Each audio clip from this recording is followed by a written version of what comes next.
Auzubillahi minasyaitonirrajim. Bismillahirrahmanirrahim. Assalamualaikum warahmatullahi wabarakatuh. Salam sejahtera. Apa khabar pelajar-pelajar cikgu sekalian?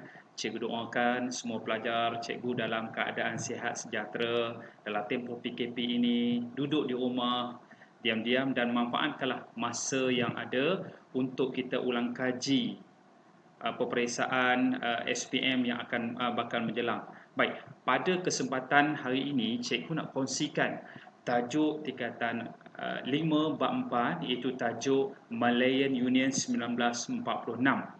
Pertama, apa yang kita nak tengok daripada sini ialah yang pertama,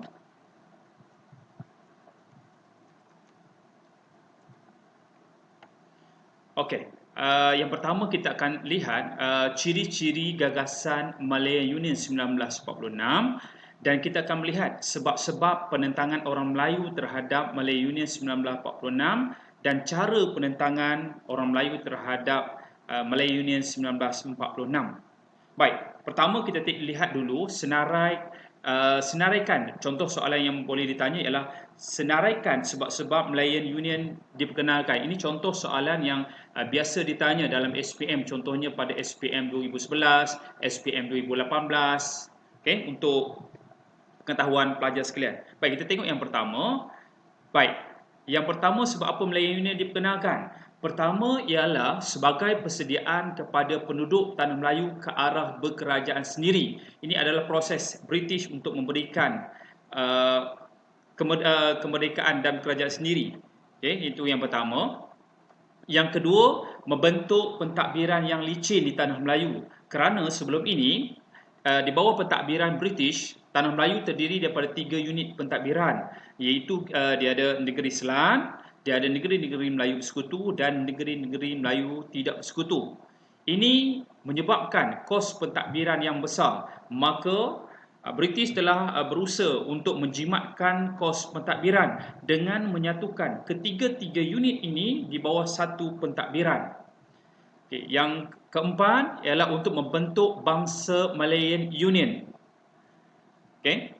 Ini kerana supaya pendatang melupakan negara asal dan memberikan taat setia kepada Malayan Union yang bakal dibentuk. Yang keenam, dapat memastikan pelaburan British tidak tergendala. Yang ketujuh, dapat menjamin British untuk kuasai Tanah Melayu. Dan akhir sekali ialah dapat mengawal kuasa politik orang Melayu.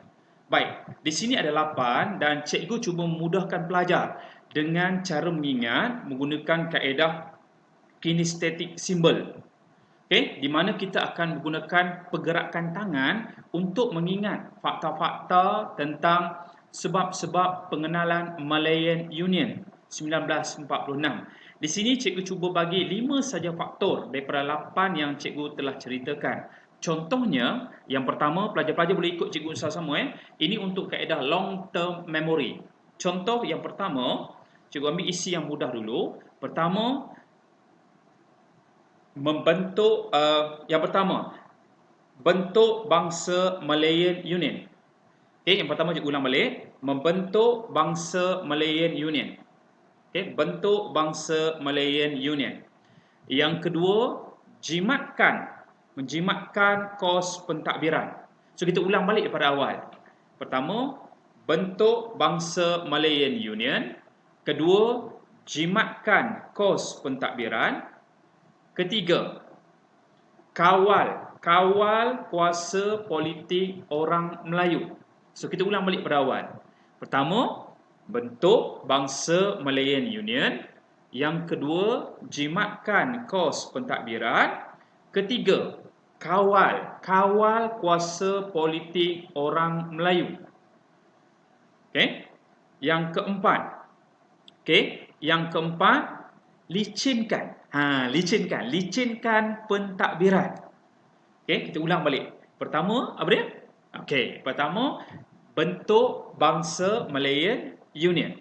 Yang kedua, okey, jimatkan kos pentadbiran. Ketiga, kawal kuasa politik orang Melayu. Yang keempat, ingatlah keempat apa dia? Okey, licinkan pentadbiran. Licinkan pentadbiran. Okey, dan yang terakhir, kuasai ekonomi, menguasai, dia banyak besar, kuasai ekonomi tanah Melayu. Itu contoh. Selepas kita buat, cuba kita recall balik supaya pelajar boleh ingat. Baik, kita ulang sama-sama. Pertama dia, pertama bentuk. Kita buat rupa bentuk. Bentuk Bangsa Malayan Union. Yang kedua dia, yang kedua, jimatkan kos pentadbiran. Yang ketiga dia, kawal kuasa politik orang Melayu. Yang keempat, licinkan pentadbiran. Dan yang terakhir ingat tak apa dia? Yang terakhir ialah kuasai ekonomi. Dia besar kan? Kuasai ekonomi di tanah Melayu. So ingat So saya ada 8 tadi, cikgu bagi contoh 5 supaya agar mudah pelajar mengingatnya. Yang seterusnya kita tengok apakah ciri-ciri Malayan Union. Yang pertama, yang seperti mana cikgu ceritakan tadi, di mana dua negeri selat iaitu Pulau Pinang dan Melaka, negeri-negeri Melayu bersekutu dan negeri Melayu tidak bersekutu disatukan. Dan pentadbiran Malayan Union diketuai oleh Gubernur British. Yang ketiga, pentadbiran sama rata dengan konsep jus soli. Maksudnya semua siapa yang menjadi warga negara kepada Malayan Union, mereka mendapat hak yang sama, kerakyatan yang sama dengan konsep jus soli. Nanti cikgu akan ceritakan konsep. Kemudiannya, Raja Melayu berkuasa dalam soal agama dan adat istiadat sahaja. Yang seterusnya, Ketua Pentadbiran British dilantik bagi setiap negeri dan Singapura diasingkan. Kenapa Singapura diasingkan? Ialah untuk memastikan kepentingan pelabuhan bebas kepada British. Sebab itu kalau kita tengok, sepatutnya negeri selat ada 3 kan? So dia ambil 2 sahaja dan dia mengasingkan Singapura. Dan yang terakhir, Majlis Eksekutif dan Majlis Undangan Malayan Union dibentuk. Dan kita lihat seterusnya ialah senarai sebab-sebab orang Melayu menentang Malayan Union. Yang pertama, Sultan diugut oleh Sir Malcolm MacDonald untuk menandatangani perjanjian Malayan Union, di mana kebanyakan sultan, contohnya nanti kita tengok Sultan Kedah kan, tidak diberi masa yang cukup untuk berunding. Dan mana-mana sultan yang tak ada juga sultan jika dipaksa untuk tanda tangan perjanjian. Nanti kita kejap lagi kita akan tengok. Dan ada juga sultan, contoh Selangor, sultan menurunkan tanda tangan atas dasar setia kawan, dan sultan kehilangan kuasa jika tidak tanda tangan perjanjian tersebut. Dan sultan hilang maruah sebagai ketua kepada orang Melayu. Yang kedua, kita lihat orang Melayu berpendapat keadaan selepas Perang Dunia Kedua tak sesuai untuk dilakukan pembaharuan. Dan orang Melayu rasa tercabar kerana raja kehilangan kuasa.